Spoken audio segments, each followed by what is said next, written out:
está ouvindo Lambesgoia Cast.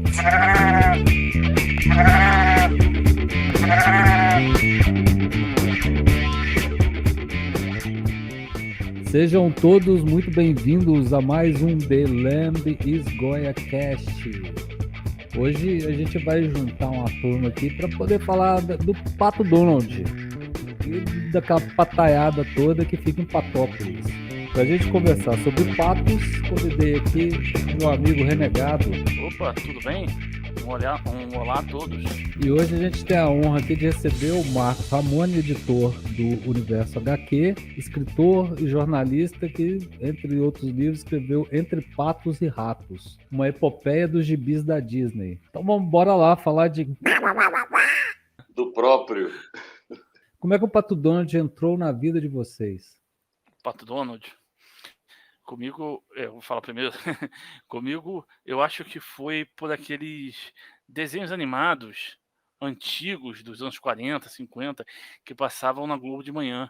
Eu adorava aqueles desenhos.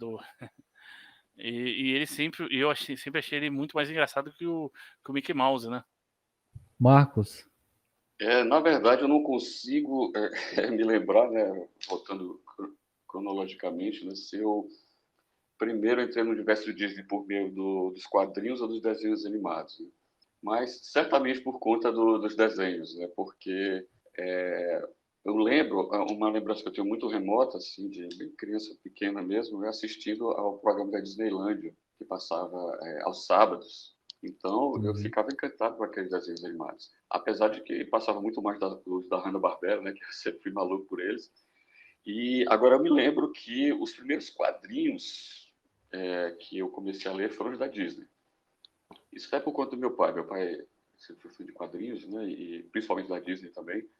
E pouco depois é que eu fui conhecendo outros personagens, né, super-heróis, como o Fantasma e tal. Mas isso é outra história. A gente vai falar, né, do personagem, o Donald, que chama Donald Duck, né, em inglês.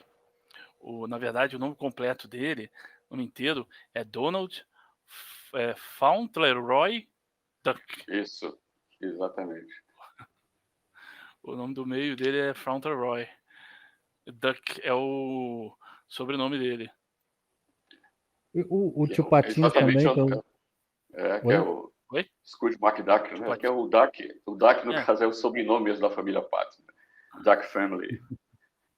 O tio Patinhas tem o sobrenome Duck? McDuck. McDuck. McDuck porque ele é escocês. Pô, você sabe o que eu ouvi, Marcos? Sim. Eu ouvi que quando o primeiro a ser criado da turma do Mickey, obviamente foi o Mickey. Mas só que aí, quando o Mickey foi criado, depois quando foi criando os outros, por exemplo, Pateta, o Pato Donald, eles foram tirando características do Mickey e dando para os outros. Então, o Pateta ficou com otimismo, né? O Pato Donald ficou com essa parte ranzinza, briguento. Eu entendo isso como apenas uma coincidência mesmo, até porque, se você ver bem, o Mickey não tinha muito todas essas características que os outros têm. É claro que em algum momento essas características apareciam, dependendo da situação dos desenhos animados, né? Inclusive, um parêntese aqui, né, nesse papo, que você falou do Pateta. O Pateta era um personagem que o Walt Disney detestava. Ah, é? Ele não gostava do personagem e dizia isso às pessoas mais próximas. Mas foi criação dele também, o Pateta. Na verdade, a gente fala muito em criação de Walt Disney, mas poucos personagens foram criados assim por ele mesmo. E praticamente todos esses ele não criou sozinho. O próprio Donald foi criado junto com o Federico Pedrotti e o Dick Land. O Mickey foi uma criação em conjunto e talvez, eu ouso dizer, até por tudo de pesquisa, de tudo em que eu me aprofundei, a maior parte se deve ao Biel, pela criação do personagem. O engraçado é que, na verdade, o personagem mais antigo de Walt Disney, de todo esse universo que existe hoje, né, das criações de Walt Disney, de junta de quadrinhos, de desenhos animados, foi o João Bafo de Onça. Ele Exatamente. Ele foi criado, inclusive, para o primeiro desenho animado do Disney, que tinha uma personagem que misturava desenho animado com animação, com pessoas, né, com atores reais, que era até um da Alice, uma personagem Alice. Isso foi bem antes de ele criar o estúdio de Walt Disney, esse estúdio que a gente conhece, a Disney Company, né, que a gente conhece hoje. E esse personagem acabou migrando depois para esse universo que foi criado em 1923, né? Que acabou entrando nos desenhos animados do Mickey. Então, oficialmente, até que se diz aquela famosa frase, né? Tudo iniciou com um rato, né? Mas, na verdade, foi com um gato, que é o João Bafo de Onça. Né? Eu acho que é bom falar também assim que a gente confunde um pouco, né? Mas eu acho que é feito para confundir mesmo essa questão do estúdio de animação levava o nome do Disney. Sim. Acaba que tudo que foi criado lá dentro era dele, né? Era uma propriedade dele, não necessariamente que ele criou, né? Exatamente. E é algo que isso foi sendo, inclusive, alimentado ao longo do tempo, né? Porque, logicamente, mercadologicamente, financeiramente, isso era ótimo para a Disney. É a mesma coisa que acontecia, né, até há pouco tempo no Morte de Souza, né? Que não havia o crédito dos personagens, dos artistas, né, que escreviam e que desenhavam e arte finalizavam. E hoje está tudo lá. Há poucos anos isso mudou. Então é o que acontecia com relação à Disney. Eu, quando criança, eu ingenuamente achava que era ele que desenhava tudo aquilo, entendeu? E tanto é que, a um certo ponto da minha infância, eu digo, poxa, ele morreu faz um tempão, o que é que está desenhando isso agora? Entendeu? Para você ter uma ideia. A cabeça congelada. Exatamente. E o engraçado, a gente está falando aqui, vai falar de Pato Donald, de outros personagens, mas o universo que eu amo da Disney, de fato, são os quadrinhos. Eu não tenho assim... Não tenho, digamos que eu não tenho assim um apego pelo universo dos desenhos animados. Mesmo os desenhos animados desses personagens tradicionais, né, de Pato Donald e tal. E claro, curto muito esses desenhos. Mas são os quadrinhos que realmente esses personagens, eles realmente são o que são hoje por causa dos quadrinhos. Tanto é que os desenhos animados desses personagens não são mais produzidos hoje. A exceção agora, de há pouco tempo, a volta do DuckTales. Mas, de fato, são os quadrinhos, eles sobrevivem nos quadrinhos, com a produção europeia, da Egmont, da Disney Italia, da Panini, agora que assistiu. Bem dito, porque isso nos leva a um outro assunto, né? Porque o Pato Donald, ele tem histórias dele que são feitas no Brasil, são escritas no Brasil. Tem histórias que são escritas na Europa, por exemplo, a Itália tem muitos quadrinhos deles que vêm para cá e são traduzidos para cá, né? Exatamente. E desde que a editora Abril encerrou as atividades do estúdio Disney da Abril, né? Foi em 2001, foi encerrado, que não havia mais histórias brasileiras, né? Mais produção caseira aqui da Disney. E em 2013 houve um breve retorno com as histórias do Zé Carioca. Depois, menos de 2 anos depois, também já havia encerrado de vez. E hoje a Culturama é que tem feito algumas histórias também nacionais, né? Inclusive resgatando artistas daquela época, artistas clássicos da Disney brasileira. Isso, para quem é fã, é uma maravilha, porque eu mesmo sou maluco pela produção caseira da Disney. O humor brasileiro, o traço também gráfico, o estilo gráfico dos artistas brasileiros, fantásticos, cara, fantásticos. É o tipo de humor, é coisa que a gente ria mesmo, se divertia bastante. É coisa de brasileiro, né? O humor está no sangue do brasileiro. Inclusive, muitos personagens que eu só gosto mesmo com as histórias brasileiras, lendo as histórias brasileiras, né? Vendo as histórias antigas do Peninha, por exemplo. O Peninha é um personagem que ele, vamos dizer assim, ele só é famoso aqui no Brasil. Ele tem poucas histórias nos Estados Unidos. Exatamente. Na Itália, ele sai regularmente, mas assim, ele não tem... Não. Sim.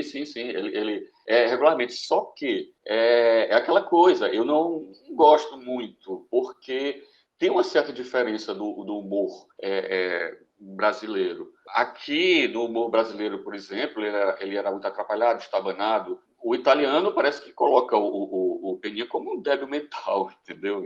E não é assim. O traço, o desenho também do Peninha, ele parece muito com os outros patos. Ele, por exemplo, aqui o bico do Peninha é mais... ele é pontiagudo, mais fino, pontiagudo. O gorro que ele usa lá, por exemplo, na produção italiana, quase arrasta no chão, cara. Isso não existe. Então, é outro personagem. Ele era um dos meus personagens favoritos quando eu era criança. Exato. Tem a questão das cores também. Lá ele tem a camiseta laranja, aqui é o amarelo. Eu me acostumei, eu cresci vendo ele com a camisa amarela. São detalhes assim que parecem tão bestas, sei lá, pequenos. Mas para quem é fã, cara, faz uma diferença absurda. Foi entendeu? por causa dele que eu fui ler que eu fui assistir. Eu assisti os primeiros episódios de DuckTales, a nova série, né, a mais recente. E aí, não sei onde que eu vi, que eu fui ler sobre ele por aí eu vi dizendo que ele aparecia num episódio lá. Aí eu, caramba, então eu preciso assistir. Aí eu fui assistir a nova série de DuckTales. A primeira vez que ele apareceu em desenho animado, pra você ter uma ideia. Então, pois é, isso. Aliás, esta série atual, eu tenho um carinho imenso, até por causa dessa coisa afetiva, memória afetiva, pela primeira série lá de 1986. Mas essa atual é fantástica, cara, em vários aspectos. Pelo tipo do roteiro, das histórias, das abordagens, das referências, cara, aos quadrinhos, referências às aventuras criadas pelo Karl Barks, a aparição de outros personagens que não haviam aparecido antes, o protagonismo do Donald, que não havia no outro. No outro, ele apareceu apenas no primeiro episódio. Ele apareceu em outros também. Mas muito ocasional. Ocasional. É ocasional. No primeiro episódio, ele apareceu, se despedindo que ia fazer. Não me lembro exatamente o que é que ele ia fazer, mas ia fazer uma longa viagem. E os sobrinhos ficaram por conta lá do tio Patinhas. E é por isso, quer dizer, uma explicação pela qual ele não aparecia. Mas assim... ele se juntou à Marinha. Sim, isso. Tá falando da primeira série. Isso, exatamente, na primeira série.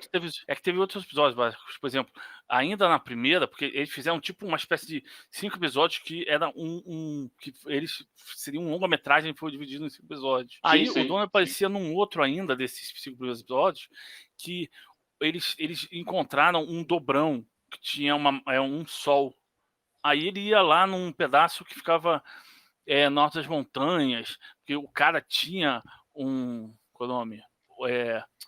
O cara tinha um negócio de um mapa, o tio Patins queria. Isso.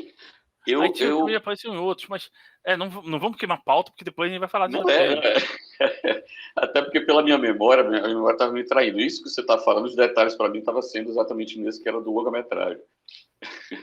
Então, dentro desse assunto, assim, né, que o DuckTales, a primeira versão do DuckTales, ele já usava muito desse universo do Karl Barks, que veio do quadrinho, né? Ele participou, inclusive, também de roteiros? De roteiros também. Alguns foram baseados, e ele também participou de conversas, de dicas, de escrever algumas coisas também. E aí o segundo, você falou que trouxe ainda mais elementos, né? A segunda versão da série. Exatamente. É um show de referências, cara.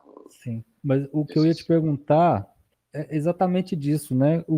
Da importância dos quadrinhos para a expansão desse universo, né? Dos patos dentro dessa, como franquia da Disney, né? Exatamente. E para isso, a gente tem que voltar um pouquinho no tempo para falar nisso. Em um detalhe, né? Só que você pode chamar isso de detalhe. Disney não estava nem aí para quadrinhos, cara. Ele simplesmente andava para os quadrinhos. Se dependesse dele, logo no início, nem haveria quadrinhos. Ele foi assediado pelo King Features para licenciar o Mickey para as tiras de quadrinhos. Então, logo o desenho animado, o personagem começou a fazer sucesso quando foi lançado. E foi uma luta, uns 2 anos até a King Features conseguir isso daí. E ele não queria, ele não achava que quadrinhos não levaria nada e tal, mas ele foi convencido que isso daria mais visibilidade ao Mickey e, logicamente, uma rentabilidade maior. Para você ter uma ideia, em 1920, Disney chegou a criar uma tira de quadrinhos, a Mr. George Wife, a esposa do senhor George. E ele não emplacou, ele saiu mostrando para tudo quanto é jornal, tudo quanto é publicação, e ninguém quis. E ele abandonou isso, deixou para lá. Então, desistiu e se dedicou inteiramente à animação, né? Aos desenhos animados. E em 1926, Disney simplesmente abandonou de vez a prática do desenho. Não desenhava mais. Era uma dedicação integral à produção dos desenhos animados, a criação de roteiros e tal. Então, Disney jamais desenhou os personagens, uma história em quadrinhos sequer dos personagens criados por ele e outros que não são dele, mas que pertencem à companhia dele, né? Não desenhou nada. Quando as tiras do Mickey estrearam nos jornais, lá nos Estados Unidos, ele chegou a escrever, não desenhar, as primeiras tiras, por cerca de 2 meses. Ele foi o roteirista. Tanto é que as tiras, a série, quando saiu nos jornais, era assinado, lá tinha o nome, Walt Disney Iwerks. Inclusive aqui no Brasil também, se você tiver acesso à revista Tico Tico, quando chegaram aqui as tiras do Mickey, era assinado pelos dois. Inclusive, quando o Iwerks pulou fora, brigou com o Disney e saiu, por muito tempo ainda saía a assinatura, pelo menos aqui no Brasil, a assinatura dos dois, como criadores do personagem. O que, de fato, foi. Uhum. Entendeu? Mas assim... Marcos, sim. Não, isso que você está falando, ele não escreveu, tal. Você falou 1926, porque o Pato Donald foi criado em 1931. Então ele foi criado, a primeira aparição dele foi num desenho animado. É isso? Em 1934. 34. 1934. Eu lembro do aniversário de 50 anos, em 84. O primeiro personagem que eu vi fazer 50, que eu lembro de fazer 50 anos. Pois é, então, ele não desenhou nenhum personagem dos quadrinhos. E a partir de então, os personagens dele começaram a ganhar o mundo. E a partir daí, sendo também desenhados, sendo suas histórias criadas lá, totalmente escritas e desenhadas por os mais variados artistas. E isso enriqueceu muito, muito o universo desses personagens. De uma forma que durante um tempo, uma mídia alimentava a outra. Os quadrinhos impulsionavam a produção dos desenhos animados, né, e vice-versa. Até que chegou um ponto que somente os quadrinhos desses personagens é que sobreviveram ao tempo, né? Porque você vê, esses personagens que a gente falou agora, os tradicionais, passaram muito tempo sem aparecer. Ocasionalmente aparecia num seriado uma série de desenhos animados para TV, como teve A Casa do Mickey. Sim, coisas esporádicas, não com aquela força que os quadrinhos tinham. Então, assim, a gente deve muito a uma gama, quase uma infinidade de artistas que contribuíram para isso. E, claro, parece até uma heresia falar, mas assim, vocês vão entender o que eu quero dizer. Logicamente que tudo isso se deve à Disney, porque se não partisse dele a criação de um personagem, o Mickey, o primeiro, lá que deu início a tudo, não existiria tudo isso. Mas já faz muito tempo que a gente não deve à Disney esse universo maravilhoso que a gente vê hoje.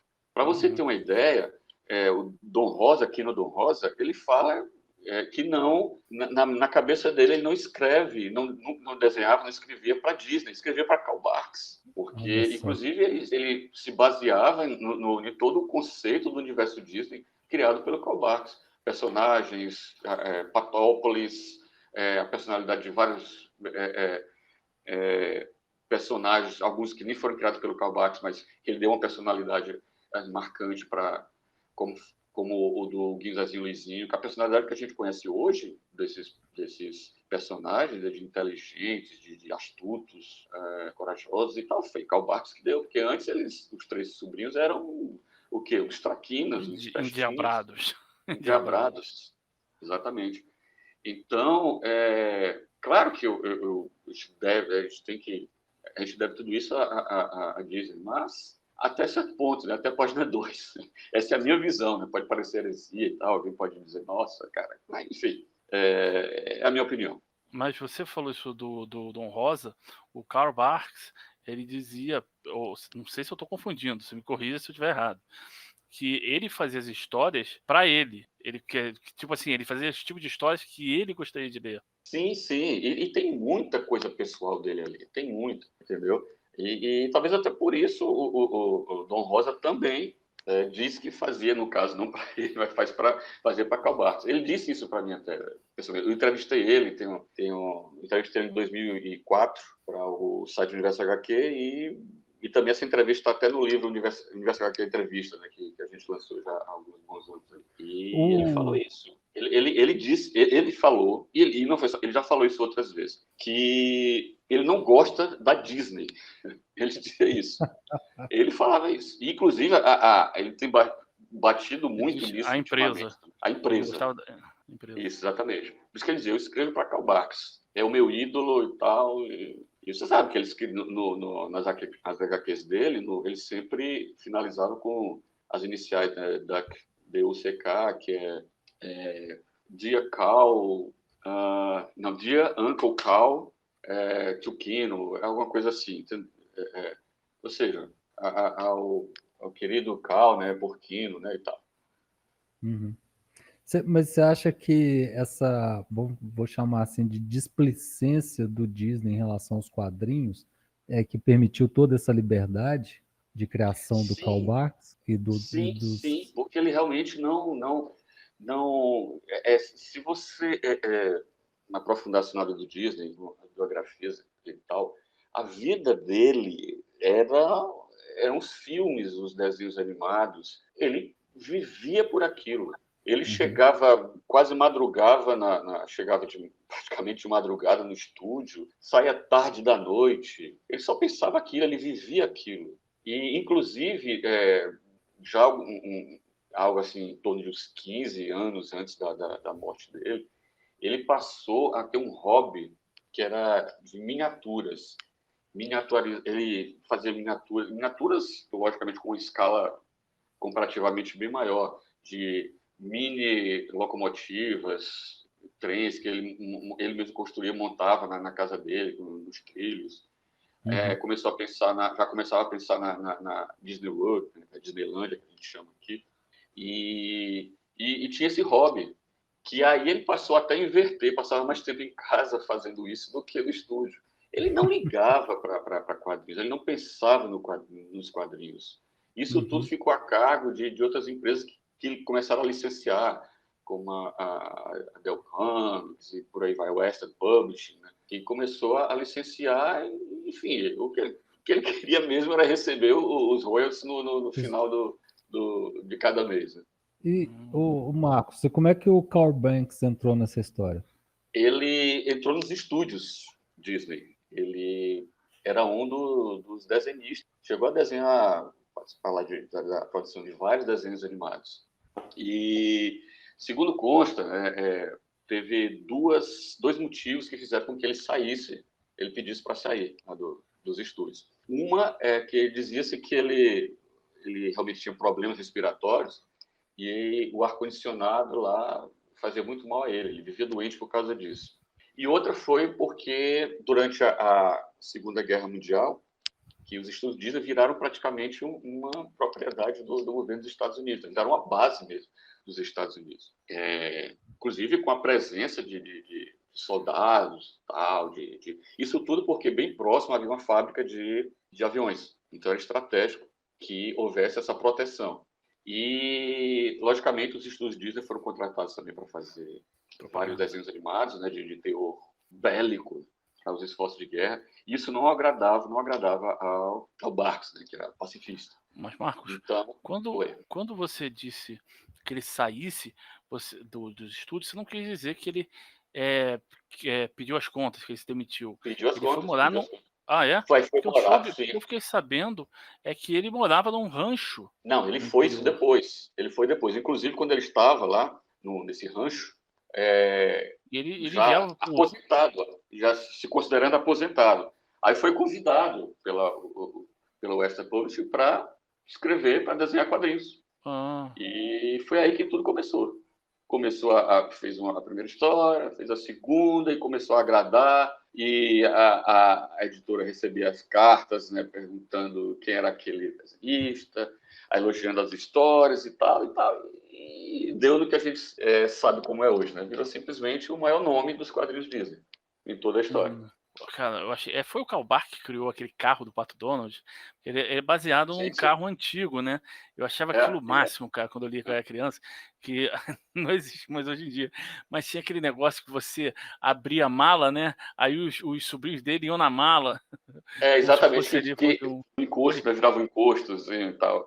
E, na verdade, o 313, né, que é o nome do carro, ele é uma junção de vários carros, vários pedaços. Para você ter uma ideia. Ele, de fato, o carro, esse modelo existe, né? Nunca existiu. Então, havia vários pedaços, assim, montados de... Sim, mas de carros dos anos 30, 40, né? Isso, exatamente. Aí, essa mistura. Inclusive, Dom Rosa explica isso, né, numa das histórias dele, que tudo é baseado no universo de Karl Barks, né?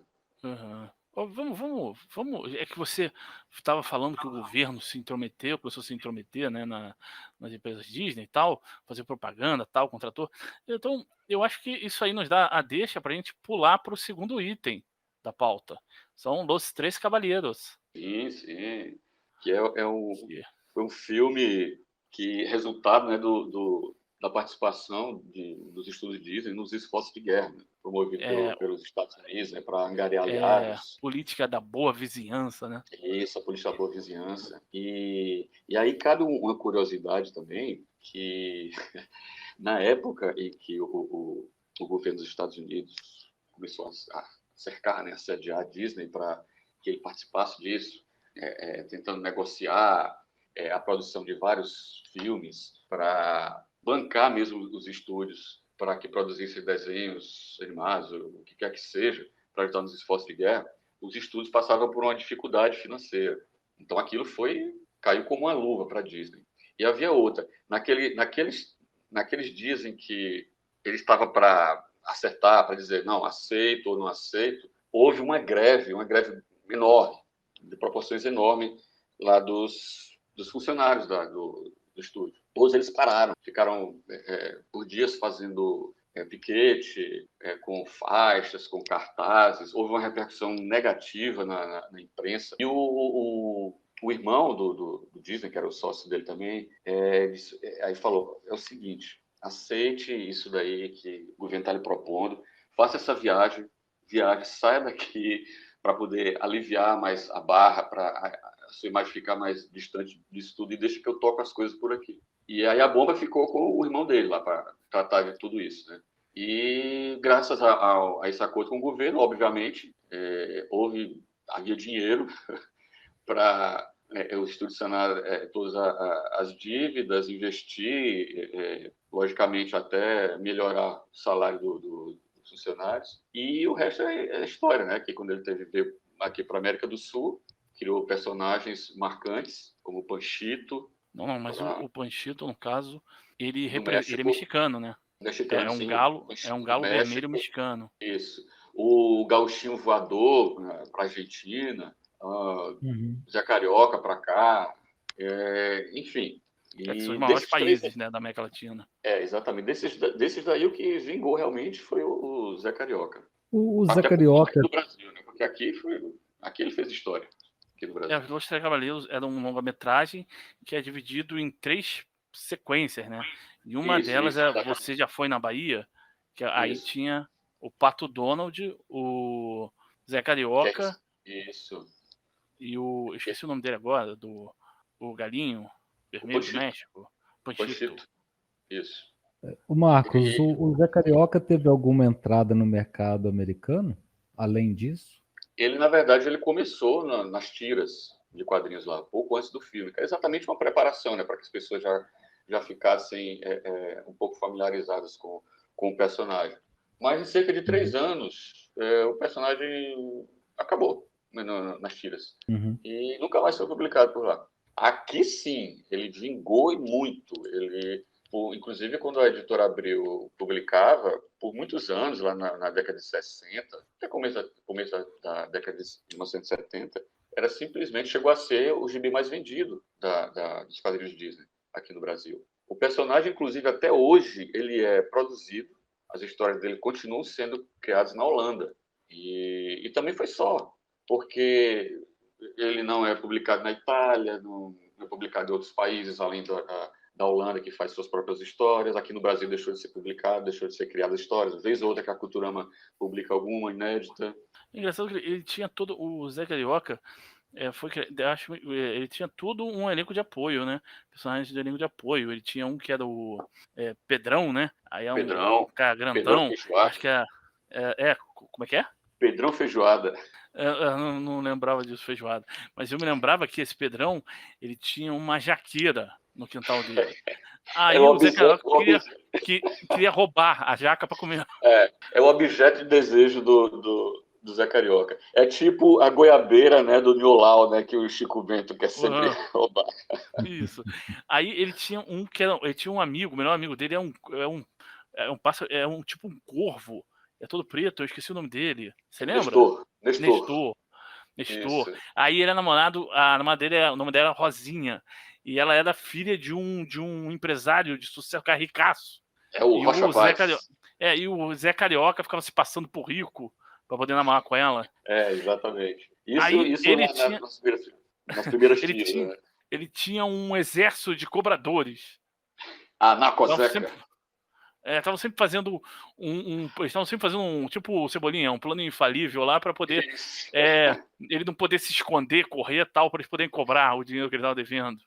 Exatamente. A Associação Nacional dos Cobradores do Zé Carioca, a Nacoseca, criada aqui no Brasil. Inclusive, nos anos 80, foi descoberto, né, teve a história lá que revelou quem era o chefe, o chefão por trás da Nacoseca, que durante muito tempo aparecia só ele na penumbra, né, orientando os cobradores lá e tal.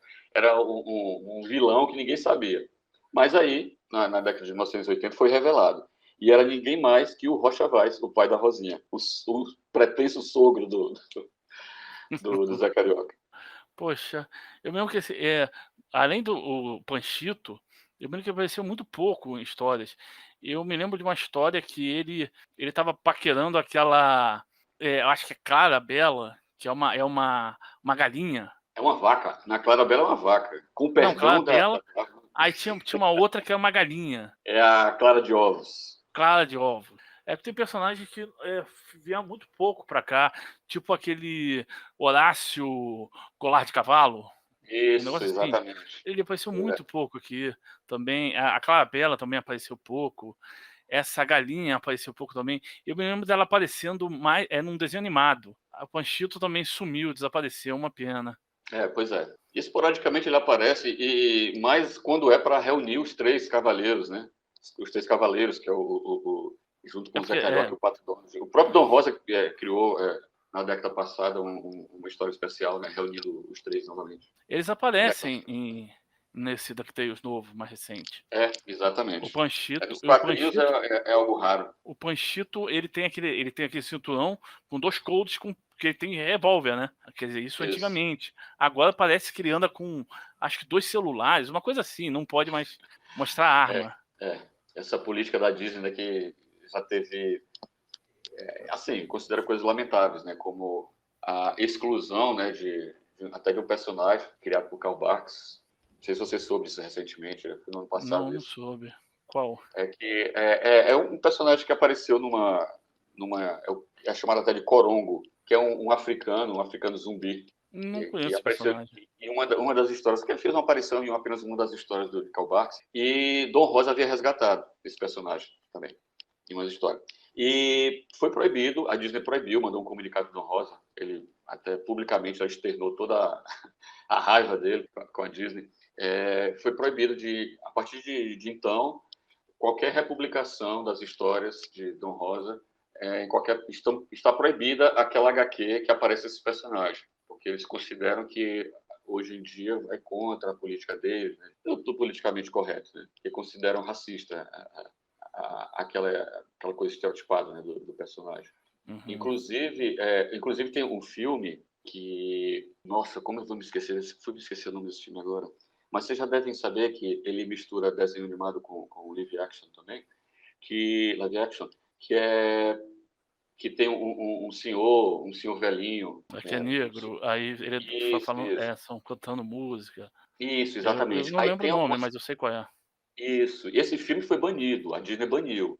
Entendeu? Ela tirou de catálogo, não pode ser mais comercializado nem exibido e tal. E né, nesse filme que surge o personagem, aqueles personagens, o Quincas, o Zé Grandão e o João Honesto, que depois migraram para os quadrinhos e fizeram um relativo sucesso, ao menos aqui no Brasil. O filme é Canção do Sul. Isso, pronto, exato, isso mesmo. Havia me esquecido o nome. Então, agora, recentemente, também neste ano, o personagem João Honesto foi banido também. Não pode, a Disney não permite mais que seja reproduzida, que seja republicada, nenhuma HQ, nem seja criado, obviamente, nenhuma HQ nova com esse personagem, João Honesto. Que, logicamente, de honesto não tem nada, né? Era um personagem, era um vilão, né? Entendeu? Que desonesto e tal, com outras qualidades não nada exemplares, mas que, caramba, enfim, não vamos entrar nesse mérito, né? Mas é mais um que está proibido também. Vamos agora... Vamos falar Então, eu ia chamar isso mesmo, da gente falar do elenco de apoio do Pato Donald, assim, que muitas vezes acabou virando o protagonista da história, né? Deixando ele um pouco de lado, assim. De tão rico, né? Conseguiu o próprio protagonismo. Por exemplo, o Guinho, Zezinho, Luizinho, Margarida e as sobrinhas dela, Tio Patinhas. Exatamente. Muito disso se deve também ao Bartz, né? Que criou alguns e que recriou, digamos assim, outros, né? Porque criou as personalidades que a gente conhece hoje, né? De cada um desses personagens. Enfim, desses personagens, vocês querem falar sobre alguns em específico? O Guinho, Zezinho e Luizinho. O Guinho, Zezinho e Luizinho. O manual do escoteiro mirim, né? Nossa, que é uma fonte infinita de tem tudo. De conhecimento, tem tudo. Nem um HD de 10 terabytes hoje tem tanta informação como aquele manual. E como cabe, né, em tudo aquilo. Don Rosa escreveu uma HQ também com a origem desse manual. Uma HQ muito interessante, muito bacana. Bartz nunca escreveu sobre a origem dele. Era uma coisa que ficava na mente das pessoas, exatamente saber de como surgiu, de onde veio, como é que cabe tanta coisa. E Don Rosa explica isso. E o Guinho, Zezinho e Luizinho, eles estrearam nas tiras de jornais. Eu pensei que era no desenho animado. Não. Eles estrearam em 1937. Era até escrito, né, desenhado pelo Ted Osborne e o Al Taliaferro. Eles só estrearam nos quadrinhos, nos desenhos animados, um pouco depois, né? Alguns anos depois. E daquele jeito, né? Da mesma forma que eles nasceram nas tiras, né? Eram também aqueles pestinhas, sabe? Insuportáveis, que aprontavam com todo mundo, aprontavam com o Donald e tal. Porque eles na verdade, eles são filhos da irmã do Pato Donald. O Pato Donald é tio deles. Então, eles são trigêmeos. Dumbella. Né? Isso. Só que essa Dumbella, ela, pelas fontes que eu vi, que eu procurei por aí, pesquisei, ela nunca apareceu em história em quadrinhos. Ou apareceu assim, quando ela apareceu foi tipo um flashback, uma lembrança, entendeu? Do Pato Donald, quando ele é criança com ela, ou então, mas no presente ela nunca apareceu, a não ser que seja uma coisa nova eu desconheça. Sim, ela apareceu. Aqui no Brasil, né, no gibi do Pato Donald, foi em 2015, uma história italiana, né, que foi publicada aqui, que mostra por onde anda a Dumbella, o que aconteceu, por que ela deixou os sobrinhos com o Donald e por onde ela anda no momento. E a história é o seguinte: ela é uma astronauta da Agência Espacial de Patópolis e ela foi fazer uma viagem exploratória pelo universo aí. E teve que deixar os filhos com o Donald. E nessa aventura, nessa história, que é muito bacana, cara, é uma história, ela é tocante, né? Ela é emotiva, e ela tem um crossover com uma grande variedade de personagens Disney, de vários universos editoriais da Disney, vários universos da Disney.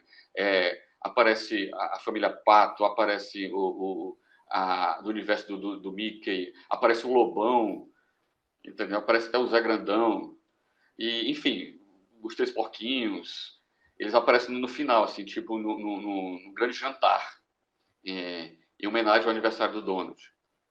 Mas, enfim, nessa história, ela, inclusive, a Dumbella, ela se comunica via vídeo com os sobrinhos. E ela explica tudo, onde está naquele momento, por que deixou eles. E ela faz a seguinte pergunta, assim, mais ou menos assim: eu tenho saudade de vocês. Estou pensando em voltar, né? Ela fala isso. E aí os sobrinhos, eles dizem assim: não, mãe, é melhor que você continue aí e tal, porque é uma grande oportunidade da sua vida, você pode descobrir coisas importantes para a humanidade, aquela coisa todinha. Aí, beleza, ela chorou um pouco e disse: você tem razão e tal. Aí se despediu deles. Aí o Donald perguntou para eles: mas você tinha a oportunidade de tê-la de volta. Aí eles dizem assim: melhor não, a gente está há muito tempo com você. Se ela voltar, a gente vai ficar longe de você, do Donald. Aí ele começou a chorar, o Donald. E aí abraçou eles e tal. Então, a história bem emotiva. Marcos, provavelmente muita gente chorou lendo isso. Marcos, você conhece o Fui? Fui é o quarto sobrinho. É o quarto. É uma lenda. O quarto sobrinho. Porque o Guinho, Zezinho e Luizinho é aqui, no Brasil. É a tradução. Eles são chamados aqui no Brasil. Nos Estados Unidos, o nome original deles, e que é lá nos Estados Unidos, é Huey, Dewey e Louie. Isso. Aí tem um quarto que é Fui. Sabia, mas né? Você sabe que, na verdade, esse quarto sobrinho, ele surgiu de digamos assim, uma falha numa história, que ele apareceu lá. Não, várias vezes, várias histórias. Mas olha só. Não, eu sei, mas ele surgiu de uma falha, entendeu? E a partir daí começaram-se ele desenhou. Na hora de desenhar, ele errou e desenhou 4 em vez de 3. Isso, exatamente. Exatamente. A partir daí, ou houve outras falhas de outros artistas, ou eles botaram aquilo mesmo como propositadamente, uma brincadeira, alguma coisa. Entendeu? Só que, vez ou outra, surgia isso. Agora, nestes tempos atuais, já apareceu isso. Apareceu lá como quem não quer nada, num quadro. Ou seja, não foi na história inteira. É tipo um easter eggzinho, entendeu? Que não, teve uma história, foi escrita, um país europeu, não sei qual foi o país, se foi Finlândia, se foi como você falou, nos Países Baixos, mas só que aí os sobrinhos estavam brincando e tal, aí o Pato Donald, ele estava vendo as referências, chegou lá na casa dele uma babá, ia deixar tomando conta dos sobrinhos. Aí ele pegou e foi ver a referência da babá, pegou lá os papéis que ela trouxe, foi vendo. Aí os sobrinhos brincando ali na sala, correndo de um lado pro outro. Aí foi um barulho assim, pum, de um trovão, e apareceu um quarto patinho ali, junto. Aí a mulher tomou um susto: o que é isso? Ele falou: não, isso é um fenômeno que acontece, que perto dos meus sobrinhos aparece um quarto, o nome dele é Fui, não liga não. Pois isso que eu tô te dizendo. Isso já surgiu. Não, mas isso não foi ali que ele surgiu. Foi numa carta respondida numa revista dos Estados Unidos. Você descobriu. Mas que quarto? Esses dias é isso que tá fazendo a história? Apareceu na história? Não, é o Fui, você descobriu ele e tal. É isso que eu tô te dizendo, cara. Chegou um momento em que isso virou uma brincadeira, virou um tipo de coisa, inclusive comparativamente, é como faziam aqui no Brasil com eu não sei se você lia muito naquele tempo, você já deve ter percebido que havia um personagem, um figurante, que ele era recorrente em tudo quanto era história da Disney produzida aqui no Brasil. Era um gordinho, meio calvo, calvo com um topetezinho assim em forma de S. Ele era simplesmente o Acácio Ramos, que era o arte finalista do estúdio Disney. E eles faziam, o pessoal de lá fazia essa brincadeira com ele. Colocava ele em tudo quanto é história, às vezes até com diálogo, com fala também. Entendeu? Então, tipo assim, um easter eggzinho, alguma brincadeira que começava a usar. E é isso que se tornou essa do Fury. Mas você sabe, começou como um erro e virou. E assim, eu acho bacana isso, cara. Não, mas isso, o nome dele, Fury, veio de. É uma expressão nos Estados Unidos. Sim, Sabia disso? Eu sei. Quer dizer assim, quando alguém fala uma coisa assim, que ou a outra pessoa acha que não tem nada a ver, que não faz sentido, que é besteira, aí ele fala assim, Fury. Pois é. Daí veio o nome dele. Cara, daí você tira como é bacana esse universo Disney, né, cara? Que cada país tem a sua cultura, que escreve as histórias baseadas nisso, que um artista tem uma ideia aqui, um que tem outra lá. Por isso que essa riqueza, cara, os quadrinhos Disney. E a roupa do Fu é amarela, porque antigamente, aqui, quando eu lia, quando eu era criança, os quadrinhos apareciam, o Guinzinho e o Luizinho, eles não tinham cor fixa. Eles tinham, tipo assim, todos vestiam uma camisa preta, aí eles tinham um boné, cada um tinha um boné, as cores eram amarelo, vermelho e verde. Só que não mudava as cores, entendeu? O colorista fazia uma confusão, tipo assim, então hora que eu falava assim, o Hulkinho faz isso, aí ele tava com o boné vermelho, de lista vermelha. Outra hora ele tava com o boné de lista verde, ou Hulkinho e tal. Então aí você não tinha como saber. Depois é quando chegou o desenho dos DuckTales, que aí deu pra saber certinho, que o Hulkinho vestia de vermelho, Zezinho azul e Luizinho verde. Aí o Fury se vestiria amarelo. Pois é. O próprio Don Rosa fez uma brincadeira numa das HQs dele, que do tio Patinhas fala com cada um dos sobrinhos, sem os bonés, fala o nome de cada um, chamando eles assim. E eu não estou lembrado quem é que pergunta assim, como é que ele consegue saber quem é quem? Acho bacana isso, cara. Existe alguma história que fala do pai dos meninos, dos patinhos? Não tem. Ele aparece numa árvore genealógica criada pelo Don Rosa, né? Só isso. Mas o engraçado é que eles são Duck também. Eles usam o sobrenome da mãe. Não sei se tá querendo dar a entender que ela é uma mãe solteira, o cara abandonou, né? Foi comprar cigarro e nunca mais voltou. Pode ser também. Foi em Gansópolis, né? Comprar cigarro e não voltou mais. Uhum.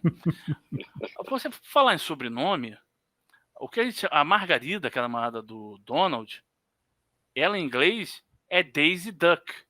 Ela tem o mesmo sobrenome que o Pato Donald. Mas você sabe que essa questão de sobrenome da família Pato, Duck, isso surgiu depois. Ela era Duck porque era pato mesmo, a pata Margarida, entendeu? Não, Mickey Mouse, Minnie Mouse. Isso, exatamente. O camundongo Mickey. Exatamente por isso. Uhum. Mas eu vi isso que você falou qual é o nome? Eu vi uma... Porque ela tem sobrinhas, né? A Maria tem 3 sobrinhas. Isso. No português são chamados Lalá, Lelé e Lili. Aí eu vi uma árvore genealógica que o Donald, na verdade, teria um terceiro, mais um irmão. E esse irmão casou com o pai, com a mãe da Lalá, Lelé e Lili. Por isso que elas são Duck também, entendeu? Eu sei. Isso é uma das... Se é válido ou não. É porque tem várias, você encontra várias árvores genealógicas, que tem várias diferenças entre elas. E o que eu acho engraçado na Lalá, Lelé e Lili é que o nome dela em inglês é April, May e June. Sim. São os 3, são 3 meses em sequência. Abril, maio e junho. Exatamente. Essas coisas, cara, Não, continue, pode falar. Não, é que elas também, elas são, como o Guinzinho e o Luizinho são dos escoteiros menins, elas são das Bandeirantes. Exato. E elas... Oi. Não, a primeira vez que eu vi elas, eu vi a primeira história delas. Eu li a primeira história que elas apareceram. Que foi aquela do caracoroísmo. Você sabe qual é, né? Isso, exatamente, isso. Tem um cara lá que convence o Donald, né? Tudo que ele for fazer é no cara ou coroa. Criação do Barks. No cara ou coroa. Isso. Ele decide no cara coroa. O cara vende um livro pra ele, que é caracoroísmo, tá sendo muito difundido no planeta, não sei o que e tal. Aí ele vai jogando, e aí ele se mete em várias confusões. Aí no final ele fala assim: quer saber? Se tem alguma justiça no mundo, eu vou encontrar esse cara de novo pra dar uma surra nele. E fica tirando o cara ou coroa. Aí ele chega num prédio, onde é que é? Pra direita ou pra esquerda? Aí joga cara direita, coroa esquerda, joga, vamos pra direita. Aí vai lá, aí acaba numa rua sem saída, aí acaba num prédio, aí só tem 2. Aí ele entra no prédio e tem 2 apartamentos, para não andar, que tem 2 apartamentos. Aí ele joga, vamos ver aqui, só que cai ali e a luz do andar tá desligada, e fica um escuro ali. Aí ele consegue ver se a cara coroa que caiu. Mas tudo bem. Aí ele vai e aperta o botão. Eu vou nos 2 apartamentos. Aí ele vai no primeiro, aperta. Aí quando abre, é a casa da irmã da Margarida, que é a mãe dessas 3 sobrinhas, né? E aí Margarida, o dono tinha marcado de encontrar com a Margarida num lugar. Só que ele não foi porque ficou jogando a moeda. E aí sai. Aí ele, não, então vamos sair agora, uma coisa assim. Aí sai, aí vem as sobrinhas também. Foi a primeira vez que eu vi elas. Aí elas saem, aí todo mundo vão numa fila indiana. O Donald na frente com a Margarida segurando no braço, né? E as outras 3 vai cada uma segurando no braço de um dos sobrinhos. Exato, clássica. Cara. Você falou lá do Países Baixos, né? Tá falando Finlândia e tal. A Lalala e a Lili, elas aparecem numa dessas. Tem um desses países, elas são muito famosas. Aí o pessoal fica escrevendo a história delas. E lá elas têm uma aparência diferente. Uma tem como é que é? Um rabo de cavalo, aí outra tem mais chiquinha. Então elas têm Agora você sabe o que é isso? Isso é na Dinamarca. Porque é o seguinte, cara. Isso já vem acontecendo na Itália também, nos quadrinhos italianos. É uma modernização dos personagens para atrair o público mais jovem, o público infantil, que, na verdade, os quadrinhos estão perdendo isso. Porque hoje a maioria dos leitores é de adulta, de veteranos, de marmanjos barbados como a gente, que é o que sustenta. Entendeu? Então há essa reformulação. A Disney italiana faz muito isso, cara. A reformulação tem uma série que é a Área 15, acho que é esse nome. Uma série italiana lá de quadrinhos que é publicada aqui pela Culturama, que é protagonizada pelo Guinho, Zezinho e Luizinho, e eles com um visual totalmente diferente, cara. Jaqueta, camiseta, boné tudo ultramoderno, tênis, entendeu? Isso é que nem aquele... Teve um desenho animado, passou até, acho que no Disney Cruise, aqui no Brasil, no SBT, que era Quack Pack. Aí cada um deles tinha um visual diferente também, usava uma roupa diferente. Isso. E tem um diferencial. Eles são tratados, cada um com sua própria personalidade. Sabe aquela coisa sempre... Eles raramente aparecem os 3 juntos, os 3 fazendo algo juntos. Algumas histórias é centrada em um deles, cada um com uma personalidade diferente, entendeu? Um mais romântico, um que fica afim de uma garota lá, outro que é mais expansivo, um mais retraído, um mais inteligente do que o outro, como se fosse possível que os 3... A ideia da gente, os 3 são muito inteligentes. E foi se criando nessa série uma personalidade para cada um. E é uma reformulação. Claro que o estilo antigo, tanto do visual quanto do conceito deles, permanece. Mas há essa coisa também de buscar um novo público. Isso acontece também na Itália, com relação na Dinamarca, com relação a Lalala, Lili e até outros personagens. O que eu acho até válido, né? A gente não pode pensar só na gente que curte... Outra coisa, mas voltando para a Margarida, o que eu sempre achei estranho nela, que eu, desde criança, é ela andar com o sapato salto alto, porque ela tem aquele pé de pato que nem o Donald. Eu ficava pensando, caramba, como é que ela consegue enfiar ali dentro? Não, fica todo dobrado assim, eu acho que vai... Ela dobra dobra. Caramba! E é bico fino, né, o tamanco dela. Isso. Pois é, essas coisas interessantes que assim, que o bom é que não tem explicação, né? Fica aquela coisa é a mesma coisa do Superman, e, pô, bota os óculos e tira os óculos e a gente é outra pessoa, né?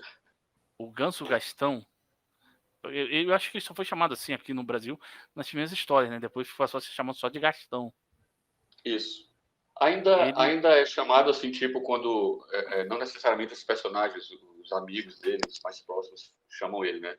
Mas, por exemplo, um personagem secundário aparece e diz assim, um figurante, quer dizer, Senhor Ganso Gastão, entendeu? Aí ele é citado dessa forma. Uhum.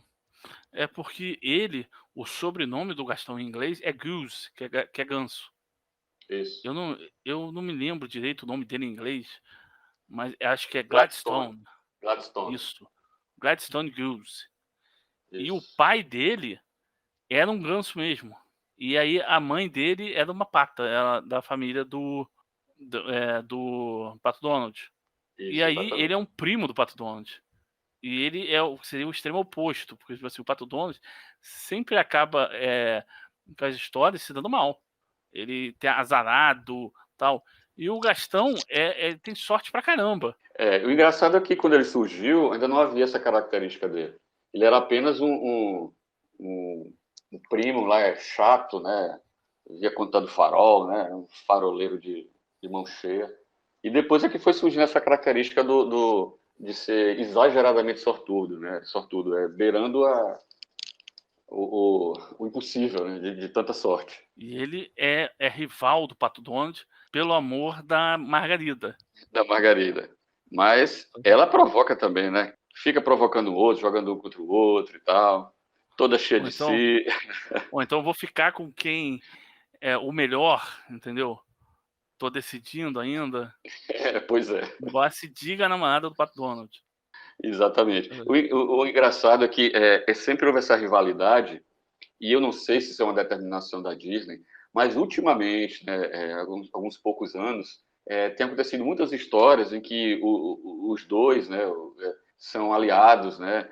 Teve uma história recente, agora deste ano, em que o Gastão, inclusive, ele, no sorteio com o Donald, ele, propositalmente, ele perde no sorteio, para poder beneficiar o Donald.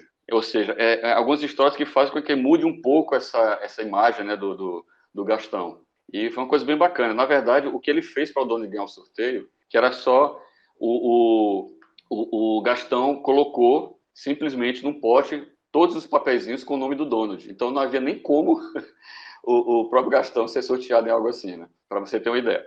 Então, havia sim muito essa rivalidade, mas atualmente tem aparecido mais mostrando, destacando a sorte do Gastão em história solo do que necessariamente essa rivalidade e tentando mostrar que o personagem não é essa coisa chata, esse sem coração, entendeu?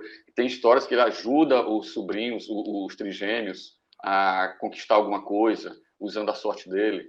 Então, é uma das coisas muito diferentes de como a gente acompanhou na nossa infância, com relação ao personagem. O Gastão é primo do Pato Donald. Eu me lembro dele numa história que chegou aqui, eu acho que foi escrito na Itália. Não é uma história, é uma saga, que era sobre o Zodíaco. Aí tinha, tipo, umas pecinhas, ele formava uma roda, né, com pecinhas do Zodíaco. Aí participava o Mickey também. Aí, o que acontecia? Um personagem, era um cara que ele tinha 12 discípulos, cada um foi com uma pedrinha. E cada um era de um signo diferente. Aí pegou a pedrinha do seu signo. Aí o que aconteceu? Um deles foi para uma parte ali do Havaí e perdeu, jogou no mar, uma coisa assim. Aí o tio Batias mandou para lá o Gastão, porque o Gastão, com a sorte dele, ele ia encontrar o negócio. Pois é. Aí acabou que, na história, alguém jogou um peixe na cabeça dele. Aí, pá, ele, pô, caramba, não sei o quê. Aí ele tirou o peixe e da boca do peixe caiu a pedrinha. Pra você ver, é nesse nível, cara, a sorte do Ganso. Tem coisas assim absurdas, que a gente não imagina. Ele simplesmente amanhece assim, aí procurar alguma coisa para comer, aí de repente vem uma moto com um entregador, a pessoa aí tropeça, bate alguma coisa, a pizza cai na mão dele, assim. Ou então ele entra assim num restaurante e fala assim: ah, surpresa! Você é nosso 1000º freguês! Você pode comer aqui de graça daqui em diante! É dose. É dose mesmo. E ele foi criado por Karl Barks, né? Também foi em 1948. Personagem clássico. É avesso ao trabalho também, né? Também com a sorte daquela, né? Pra que trabalhar, né? Pô, eu sinto falta. Eu acho que o Gastão deveria ter um sobrinho também, que nem ele, assim. Isso aí é legal. Cara, imagine, 2 daquele jeito, ninguém aguenta não, meu amigo. É Mas demais pra ter antagonismo com os 3 sobrinhos do Donald. Então, mas aí acabava a sorte dele, os 3 capetas, quem aguenta? Tem um personagem que é a antítese dele, que foi criado aqui no Brasil, que é o Boinifácio. Foi criado no Brasil. Ele é Boinifácio. Nome, mas não me lembro do personagem. Ele é parente da Clarabella. E ele é um azarado. Nossa, o que o Gastão tem de sortudo, ele tem de azarado. Os azares dele, assim, são no mesmo nível de impossibilidade do que acontece na sorte do Gastão. Foi criado pelo Gerson Teixeira, grande roteirista brazuca das HQs Disney, que também hoje é roteirista da Turma da Mônica. Vamos agora pro Peninha?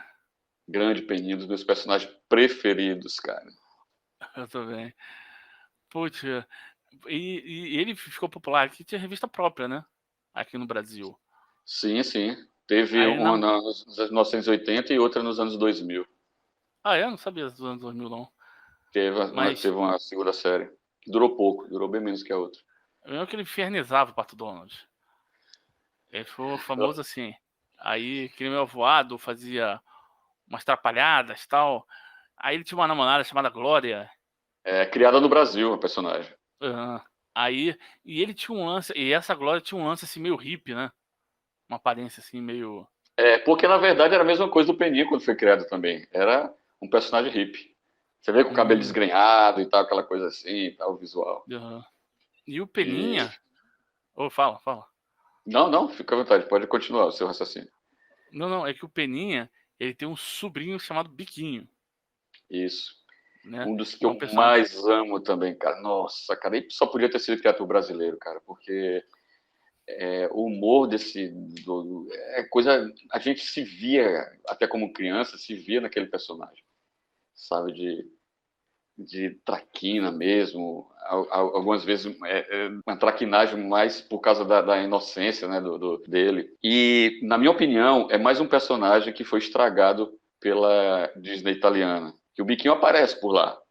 Mas, nossa, não tem nem comparação com o tipo com o conceito que é daqui, o humor, sabe? Não dá, eu não sei se é alguma coisa da cultura deles lá, que não pode, será uma criança fazer aquelas bagaceiras que o Biquinho originalmente fazia nos HQs brasileiras. Inclusive o Biquinho, aqui a criação original, ele a cor dele, né, do pelo dele é amarela, lá não é branco como os outros personagens.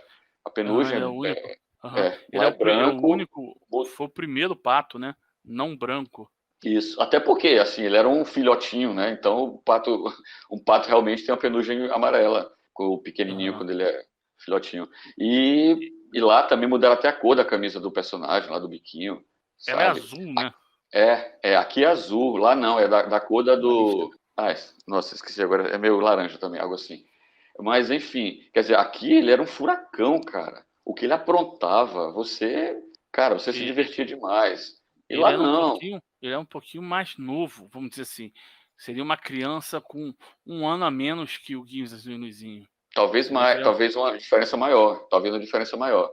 Porque, tanto pelo tamanho, quando eles já apareceram juntos, no caso, pelo tamanho que colocaram um e outro, né? Até também pela mentalidade, né?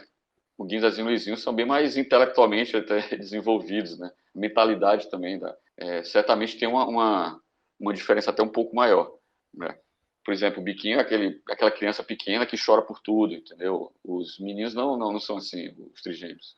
E o Peninha, ainda falando do Peninha, eu considero assim que os roteiristas brasileiros recriaram o Peninha.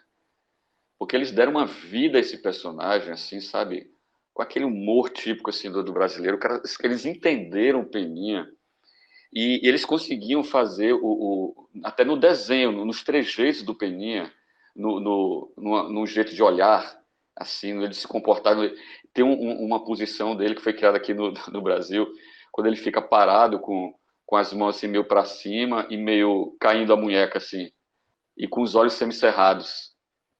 Talvez se procurar na internet você vai ver essa imagem, que virou clássica, que é uma coisa que foi criada aqui, que começou a se usar esse padrão de movimento, né, de posicionamento do personagem, graficamente falando.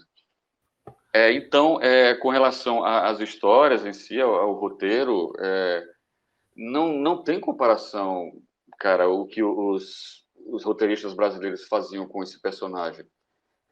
Tanto é que criaram foi aqui que foi criado o Morcego Vermelho, né, que é o alter ego do super-heróico do Peninha, uma criação brasileira que hoje faz sucesso, atualmente, agora, não é de anos atrás, faz sucesso na Itália, inclusive com histórias produzidas lá, do Morcego Vermelho, uma criação genuinamente brasileira. E foram criadas aquelas séries do Pena das Selvas, o Pena Kid, enfim, Pena Submarino. Então, eram muito bacanas, cara. E são coisas que os roteiristas italianos não conseguem reproduzir. Eu me lembro, quando eu era criança, pô, aqui faziam assim, é uma outra época, mas eles faziam tipo assim, como se fosse um super almanaque de histórias, era tipo assim, viagens. Aí tinha histórias variadas de vários personagens. O tema é sempre viagens. O Disney Especial. Oi? O Gibi era o Disney Especial. Cara, tinha outro que era tipo assim, na praia, outro na escola, outro, tá entendendo? E aí tinha assim, uma história, tinha uma história que o Peninha com o Morcego Vermelho encontrava com o, como é que é o nome? Peter Pan. Peter Pan veio aqui chamar o Morcego Vermelho e ele levou ele pra Terra do Nunca pra ajudar ele. O crossover inusitado, cara. Uhum. Mas eu me lembro, cara. Fala. Não, pode falar. Não, é que eu me lembro que, não sei se é o Karl Barks ou o Dom Rosa, não gostava do Peninha. Tipo, a Disney, os superiores, ele fez lá a árvore genealógica, né, dos patos. E aí falaram que ele tinha que incluir o Peninha. E não queria incluir o Peninha. Aí ele acabou cedendo e botou o Peninha lá. É o Dom Rosa. Até porque o Karl Barks, quando o Peninha foi criado, Karl Barks já estava praticamente no fim da carreira, já estava se aposentando. Se aposentou 1 ano, 2 anos depois, algo assim, quando o Peninha foi criado. Inclusive, o Peninha foi criado que na época era o Disney Studios Program, né, que era que era quem produzia quadrinhos dos Estados Unidos para exportação. Tanto é que o Peninha, quando surgiu, ele não estreou logo nos Estados Unidos. Depois é que ele apareceu por lá. Tem personagens que foram criados pelo Disney Studio Program que nunca foram publicados lá, para você ter uma ideia, nos Estados Unidos, porque eram para exportação. Eram produzidos lá e vendidos para publicação em vários outros países. O Urtigão foi criado lá, o 000 foi criado lá, o Peninha foi criado também, e vários outros personagens, o Sherlock Holmes, e muitos deles jamais foram publicados lá. Outros só perto já lá no final dos anos 80, quando houve um retorno dos quadrinhos Disney para lá, depois de um hiato lá, que nunca mais tinha sido publicado, aí apareceram lá esporadicamente. O Patacôncio, que foi criado pelo Karl Barks, por exemplo, ele só apareceu uma vez nas histórias do Karl Barks, e nunca mais lá nos Estados Unidos. Por quê? E foi produzido muitas histórias lá com o Patacôncio, pelo Disney Studio Program, mas para publicação fora do país. E lá não aparecia. Por isso que ele não faz muito sucesso por lá e é pouco conhecido. Agora, na Itália, é o principal vilão, o antagonista do Tio Patinhas é o Patacôncio. Mas você falou, a gente está conversando de outros países e tal, existe personagens que são típicos do país, por exemplo, como a gente tem o Carioca, o Zé Carioca, que é típico aqui do Brasil. Tem uma coisa assim, por exemplo, sei lá, na Austrália, na Itália, não sei, na França. Existe? Não. Tipicamente assim, realmente não tem. Não tem. Pode ter, assim, personagens que foram criados em determinados países, mas que não carregam uma característica daquele país, daquela cultura. Não, realmente, não, de fato, não tem isso. Tipo, por exemplo, não tem nenhum personagem criado lá na Itália que seja um maluco por espaguete, entendeu? Alguma outra coisa típica italiana. Realmente não tem isso. Gente, o assunto tá massa. Eu já percebi que tem assunto assim para horas e horas de conversa, mas eu acho que a gente pode deixar para um outro episódio, né? Deixar o gancho aí para o pessoal que está ouvindo, para a gente gravar o próximo episódio, que vai ser o Tio Patinhas e Patópolis. Provavelmente a gente não vai conseguir fugir muito assim, né? E todo o universo que cerca o Tio Patinhas. Beleza? Beleza, cara, esse papo foi excelente, eu adorei. Pô, não. Muito obrigado mesmo, Marco. Você fez aqui a minha semana. Já. Foi ótimo, foi recíproco isso aí, cara. Eu acho porque maravilhoso falar disso. Faz bem, cara, faz bem para conversar sobre algo que a gente curte tanto, uma coisa tão positiva, tão boa, como são os quadrinhos Disney mais especificamente. Então, estamos aí. Maravilha. Marcos, eu queria muito te agradecer aqui, agradecer o Renegado e perguntar para Opa, você, Marcos, você quer fazer o jabá dos seus livros aí, cara? isso. Aproveita. Eu tenho assim 2 livros como coautor, né? Que os primeiros que eu escrevi foi um sobre os quadrinhos dos Trapalhões, né? Que foi organizado pelo Rafael Spaca, com alguns outros autores, né? Que escreveram lá o livro. Tem o Universo HQ Entrevista, que tem entrevistas que a gente fez com diversos artistas, né, dos quadrinhos lá no site, né? E eu entrevistei o Dom Rosa, tá lá no livro, tá lá. E tem os meus livros solo também, que é o Baú de Gibis, o Entre Patos e Ratos, a epopeia dos quadrinhos Disney. E lancei um livro no ano passado também, que não é sobre quadrinhos, né? Que é a biografia do Zagallo, que é Vocês Vão Ter Que Me Engolir, Zagallo e Futebol. E que é uma das minhas paixões é o futebol. Sou flamenguista, e para vocês terem uma ideia, eu estou aqui conversando com vocês e está aqui do lado o computador, eu assistindo ao jogo do Flamengo contra o Bahia. Para vocês terem uma ideia. Está aqui no mute, eu só ouvindo. E eu estou escrevendo agora o Baú de Gibis 2, que pretendo lançar em dezembro, mas eu acho meio complicado, porque deu uma parada, né, por conta de alguns imprevistos aí que eu tive que me dedicar a outras coisas. Mas acho que em janeiro, no máximo, esse livro sai. Baú de Gibis 2. Maravilha. Eu tô aqui em mãos com Entre Patos e Ratos. O Marramone falou que lançou. Eu comprei na Amazon, chegou rapidinho. Pô, eu achei muito bom. É uma leitura que fácil, gostosa de ler. E eu não li assim como se fosse um livro de ficção, tipo, vamos citar Senhor dos Anéis, primeiro capítulo, segundo capítulo. Eu fui vendo assim, qual capítulo fala dos três, do Guizinho e Luizinho? Aí fui lá ali. Aí depois voltei no índice, qual que fala aqui qual é o nome? Do Tio Patinhas, afinal, e tem muito capítulo aqui que fala do Tio Patinhas. Acho que você fala mais do Tio Patinhas aqui do que do Donald. Provavelmente. E o livro, ele é tipo um almanaque, né? Que você pode ler os capítulos na ordem que quiser, separadamente, exatamente porque eles não têm uma interligação. Mas, logicamente, um assunto ou outro vai ter um complemento em algum outro capítulo, mas não necessariamente você precisa ler numa sequência cronológica. Tem até aqui Maravilha. um mapa aqui de Patópolis. Isso, exatamente. Foi publicado na Alemanha. Olha só, se vocês não compraram aí, curte o Pato Donald, manda ver. Pode Aproveita ter certeza que eu posso dizer com propriedade que nunca foi feito e não tem até o momento um livro sobre os quadrinhos Disney como esse. Porque realmente a minha intenção foi contar a história dos quadrinhos Disney. No Brasil e no mundo, mais especificamente no Brasil, com exemplos no Brasil.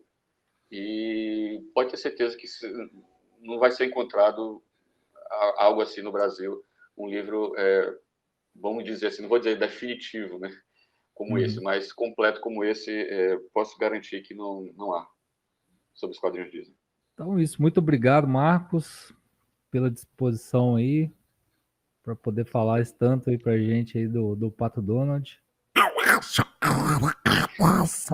Eu agradeço também pelo convite e estamos juntos aí para os próximos. Estou sempre Então, disponível aqui para falar sobre esse assunto. Valeu, Marcos. Obrigado. Obrigado Valeu, também. Renegado. Valeu. Abraço. Abraço, pessoal. Esse podcast se autodestruirá em 5 segundos.